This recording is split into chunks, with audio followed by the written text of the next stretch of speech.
This is Democracy Now!, democracynow.org, The War and Peace Report. I'm Amy Goodman. The popular uprisings in Tunisia and Egypt have raised questions about the stability of several other governments in the region. In Yemen, the government's been accused of violently suppressing protest over the past 3 days. According to Human Rights Watch, security forces used electroshock tasers and batons against the demonstrators. In addition, hundreds of pro-government supporters armed with knives, sticks and assault rifles attacked a peaceful gathering Friday. Protesters in Yemen are calling for the immediate resignation of President Ali Abdullah Saleh, who has ruled the country for 3 decades. For more, we're going straight to Sana'a to speak with Iona Craig, British journalist based in the capital, in Sana'a. Sarah Leah Whitson is also with us, Director of Human Rights Watch's Middle East and North Africa Division.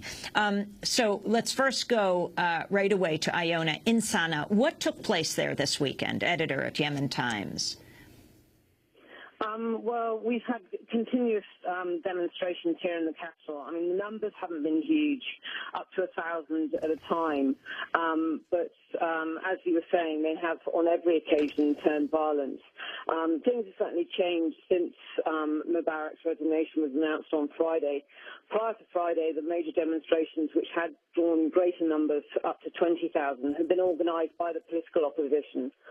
But the last 3 days have seen grassroots protests led by students yesterday and including lawyers and activists today. And yes, there have been batons, taser guns, and other weapons being used against demonstrators. There haven't yet in the capital been live ammunition fired on protesters, but that has been reported in the south and Aden. And the demonstrations, although small, have certainly turned violent. Sarah Leah Whitson, you've been issuing warnings from Human Rights Watch about what's happening, about the crackdown in Yemen. Yes, we have, and we have people working with us on the ground in Yemen who have been at the demonstrations, witnessing the police violence, the police attacks, but also the attacks of people who appear to be government-sponsored civilians. And what are you saying? What do you understand is taking place, and what demands are you making? Well, it's quite simple. People have a right to demonstrate. They have a right to demonstrate publicly. They have a right to demonstrate in criticism of the government if that's their view and opinion. And while the police have a responsibility to maintain order, there's no indication that the protesters themselves were violent or were causing disruption. Rather, it seems that the disruption and violence was being caused by the security forces. It's very clear, and this is the record of President Saleh and his government. They will brook no criticism, and they will certainly not brook criticism on the streets of Sana'a or Aden. And what about the tasers, Sarah? It's absolutely unacceptable to be using tasers, which are supposed to be used against violent suspects who are posing an immediate threat against ordinary people who are demonstrating, marching in the streets from a university to a cemetery or from a university towards the president's compound. This is absolutely uncalled for, and we have talked to numerous people, really young university students, who've been attacked with these tasers, which is extremely painful and does leave marks and bruising on the body. Iona Craig, talk about how difficult it is to get news out of Yemen. It's not easy to work with journalists here. The actual visas given out to journalists are restricted, and travelling around the country, you require permission to do so.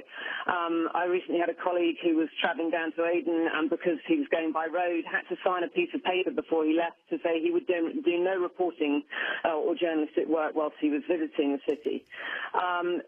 Today, the PSO, the political security here, has approached foreign journalists. I had a colleague who was forcibly removed from a protest outside Sana'a University, which then turned violent. How many people do you believe are security today? How many people do you believe have been killed, Iona? Certainly in the capital, Sana'a, to my knowledge, nobody has been killed. Down in Aden, it's a different story.